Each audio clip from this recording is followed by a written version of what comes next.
Hey viewers, welcome to another game of the Casual Pro Gamer. Today we're doing game number 2 of the best of 3, I think at least, between Lucifron as the Terran in the bottom left and Duckdeok in the top right as our Protoss player. So yeah, just like last game, spawning across the map from each other. Last game, of course, it was a 2-player map, so it was kind of obvious. This is, however, a 4-player map, so we will have to see whether they actually know where the opponent is spawning, because, well, that is going to make a difference in the scouting patterns. If you don't know, then you're going to scout the base next to you and then across, or this way and then that.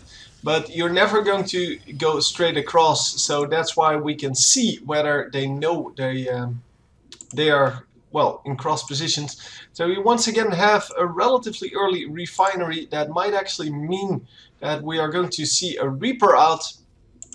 Reapers are, of course, very, well, easy to pay for themselves, or to make them pay for themselves, and indeed we are going to see a Reaper coming out. Yeah, in the best case scenario they will do a lot of damage.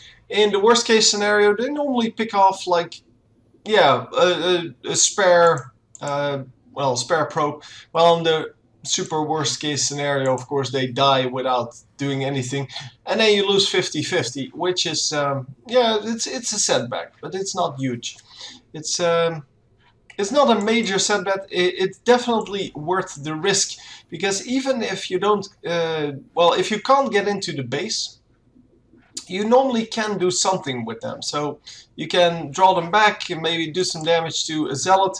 You only need to kill one zealot to make it worth it, and yeah, he's already going to get that. So preventing the scout here, as well as just, well, getting the zealot killed. And of course, zealots, yeah, not really a big problem if you lose them, but still, losing one for no reason at all, yeah, that's not really what we see normally. So already getting that, and might have actually been able to pick up that probe here, but the probe wisely retreated back to the base. And of course, yeah, now we're going to get a Stalker out. The Stalker is going to be able to handle this Reaper, well, all on his own, no problem at all. And no Mothership Core out yet, I think. Oh, no, never mind. I just missed it. And that's quite alright. It doesn't really matter. I knew it was supposed to be out, but oh, we have 3 Reapers out now. And the Reapers are going to, well, gather up and do some damage together, because now they can actually do some significant damage to those probes. Of course, they still can't handle the Stalkers, because Stalkers are just way better.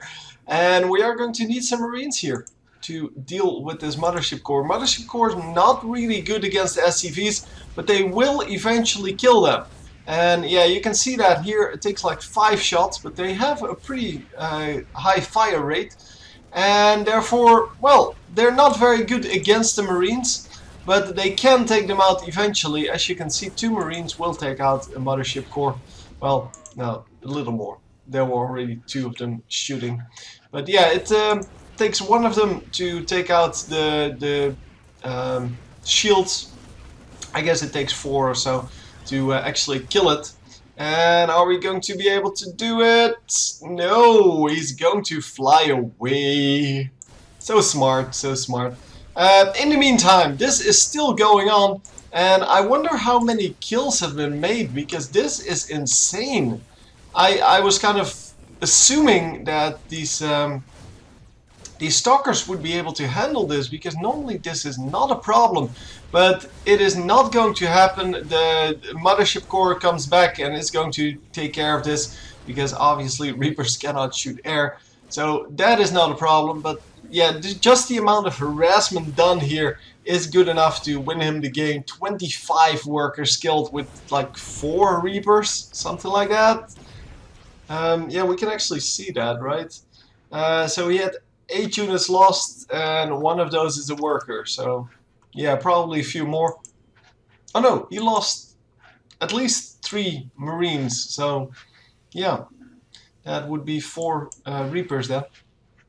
Reapers, of course, as I said, in the best case scenario can do a lot of damage. And in this case, this was really the best case scenario, because there was really nothing that they were going to do. And why would you build an Immortal versus someone who is building all Marines?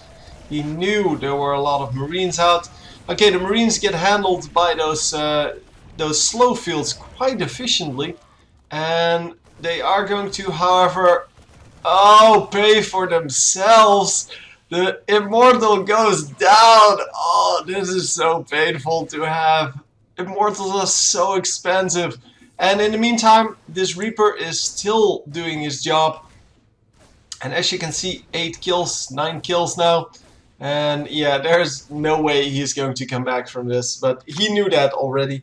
27 workers killed just by the harassment from these Reapers.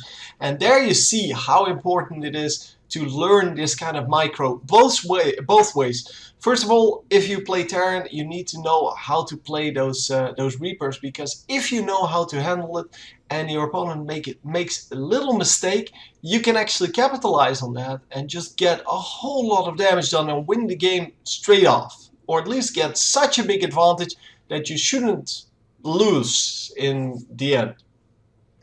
On the other hand, if you're the Protoss player, you should know how to handle this. It is a common strategy, it's not something that is unique, and you should be able to handle it.